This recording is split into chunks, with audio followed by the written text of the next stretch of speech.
O LZW ele é um dos mais diversos algoritmos de compressão de dados, né? Que a ideia é você pegar um arquivo e você comprimir ele, deixando um tamanho menor, sem que perca muitos dados, dados importantes.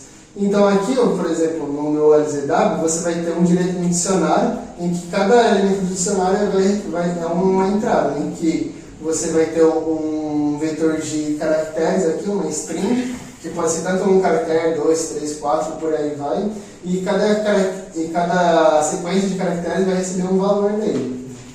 Aqui eu estava tentando fazer com lista encadeada, só que a ideia do LZW é que ele seja o mais rápido possível. E na lista encadeada não tem esse fator, né? Porque ele é mais custoso para o computador.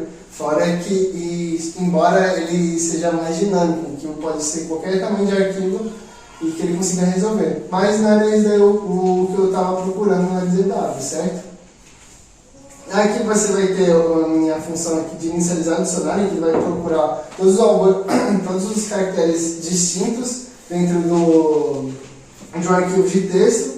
E aqui ele vai ler primeiro o arquivo texto e vai selecionar os primeiros caracteres distintos.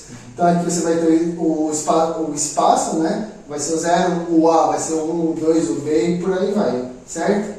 Sabendo disso daí, o próximo passo é você ir procurando no dicionário os caracteres que estão dentro do dicionário. Se ele achou, ele vai retornar o valor daquele dicionário, se não, vai retornar -1. E aqui está o algoritmo LZW. Então aqui você vai ver que vai ser declarado um atual e um próximo, porque é o seguinte, cada incremento que for da string, ele vai juntando com o próximo. Então, por exemplo, se eu colocar a frase cachorro, ele vai primeiro fazer o seguinte, ele vai ler se tem um C no dicionário. Tem, então beleza. O CA vai ter? Não tem, aí coloca no dicionário. E o AC tem no dicionário? Não tem no dicionário, então coloca, e por aí vai. E no final tem aqui um exemplo, né, de uma palavra escrita waba. Então aqui você vai ter a inicialização do dicionário. O 0 espaço, o A, o 1, o B, o 2 e o W3. E aqui o final, que vai ficar 3, 1, 2, 2, 1, 0, 4, 6, 1. E aqui eu fiz uma planilha para mostrar, ser mais visual para a gente. Então aqui você vai ter todas as formas possíveis de fazer o LZW. Então se eu for escrevendo várias vezes o ele vai cada vez mais reduzindo o tamanho do arquivo. Entende? E aí sim que vai dar a compressão do arquivo. Enfim, eu queria saber sobre o que é o algoritmo Huffman. Bom, Huffman também é um algoritmo de compressão de dados, assim como o do Romão. Utiliza vários conceitos parecidos. Bom, mas enfim, Huffman eu utilizei na compressão de arquivos textos. E, para exemplo, eu escrevi esse arquivo aí, né, o Zorzan zerou todos. Nossa, será que ela vai fazer isso? Ela é muito poderosa, né? Um arquivo que, obviamente, essa frase não vai se realizar, né, que o Zorzan é gente boa, vai passar todo mundo aí. Mas é só mérito para ter uma frase mesmo. E aí, no início do meu código, eu fiz uma função que transcrevia essa frase em binário. Dessa forma ficou com 160 bits, já que essa frase tem 20 caracteres. Cada caractere representa 8 bits, por isso dá essa conta, né? 20 vezes 8, 160 bits. Passando aí, temos a função de inicializar o vet, que seria um vetor de frequência, no qual vai guardar a frequência de cada caractere da string. Então, por exemplo, se na frase aparece 3 vezes o A, vai ser guardado 3 na posição A, né, do vetor, que seria a conversão, né? A representa 65 no ASCII2, né, no tabela ASCII. Sendo assim, vai guardar 3 na posição 65. Como está aqui no exemplo do lado aí. Bom, a estrutura que eu utilizei é essa estrutura parecida com o que nós já vimos, que seria meio que uma junção de árvore binária com lista encadeada, no qual tem o próximo, esquerda e direita, né? E para inicializar realmente agora o Huffman, utilizei daquele vetor de frequência, né, de cada caractere e fui inserindo ele na lista de forma ordenada. Esse código aqui é bem parecido com o que nós já aprendemos em ED A1, no qual vale lembrar que só está utilizando o ponteiro para próximo, né, já que é uma lista encadeada inicialmente. Após isso, tem que ser montada uma árvore. E para isso, ela utiliza desse código que está ao lado esquerdo. E à direita eu mostrei como fazer de modo prático aí, né?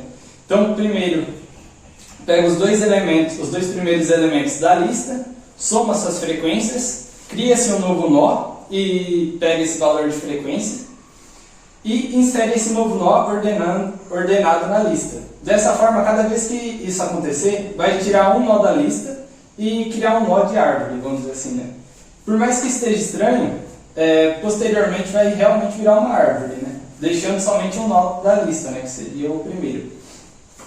E dessa forma dá para notar que nessa árvore os caracteres que mais aparecem estão mais ao topo da árvore, estão mais perto da raiz. Até porque eles vão ter menos bits para o seu código, né? Aí tem que se fazer o dicionário, que basicamente utiliza-se da raiz da árvore e o caminho sendo concatenado, né, de acordo com o que vai descendo na raiz da árvore. Então vamos supor, para se achar o caractere A, ele vai começar da raiz e vai ir na esquerda. Quando vai à esquerda, concatena 0 no caminho. E quando vai à direita, concatena 1. Já que o A está toda à esquerda, vai ser 0, 0, 0, até chegar no nó folha em si e realmente alocar o código no vetor que seria o dicionário. Agora realmente chegou o momento de codificar, né? Que seria o quê? Basicamente essa função de cima à esquerda vai saber o tamanho desse código para nós alocarmos. Basicamente utiliza-se do dicionário, das strings e da string principal e vai ver qual que é o tamanho de cada string no dicionário, de cada caractere do dicionário e vai somá-los. No código de baixo, agora vai basicamente utilizar essa mesma ideia, mas agora vai concatenar todos os códigos que cada caractere tem da string. E na direita tem o decodificar, que seria o caminho reverso, no qual utiliza-se da árvore e do codificado, do nosso código gerado, para voltar ao texto original. Aí dessa forma temos o quê? Que o binário inicial tinha 160 bits e após a compreensão temos 64 bits. E dessa forma termina o algoritmo de Huffman. Agora eu queria saber um pouco sobre árvore de prefixo. Tá, pode passar. Tá, na árvore de prefixos a gente tem que, principalmente, a gente vai separar a palavra, a string, em partes. Então a gente vai ter hiatos, a gente vai ter sílabas, todas que serão nós da árvore. Um exemplo seria, por exemplo, que eu uso em sequências biológicas. Essas sequências biológicas eu estou usando o DNA, por exemplo, que usa o A, o C, o G e o T. Eu implementei de uma forma que a árvore ela utiliza todas essas letras como nós da árvore. Então, basicamente, essa árvore ela vai ter esse caminho, que vai ser seguido pela sequência, e ela vai reutilizar esse caminho dependendo do nó, dependendo da sequência que a pessoa vai pedir. Então a gente começa definindo um fim para a estrutura e os filhos, que vão ser as 4 possibilidades de letras que tem no DNA. A gente tem a função de inserir. A função de inserir ela basicamente procura primeiro se há um caminho que guia essa sequência para o total desejado. Caso não há, ele cria esse caminho fazendo a conexão dos nós, declarando no final o fim desse nó, né, dessa sequência. A gente tem o buscar, que ele faz o mesmo percurso do inserir, porém ele não altera nada dentro da árvore, certo? Ele só vasculha a árvore e procura se há um caminho que leve a essa sequência de caracteres. E aí a gente tem o remover. O remover é uma função recursiva, o qual tem como objetivo ver se a árvore, ver se a sequência ela possui filhos, esse nó possui filhos. Caso ele haja filhos, ele não é possível realizar a exclusão. E caso também esse nó esteja guiado para um caminho de outra sequência. Caso seja possível, ele realiza a exclusão, caso não aconteça nenhuma dessas outras opções. Enfim, esse foi o algoritmo que eu implementei de árvore de prefixos. Muito interessante.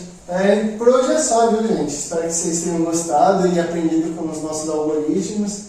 E, enfim, é isso. Falou! Galera.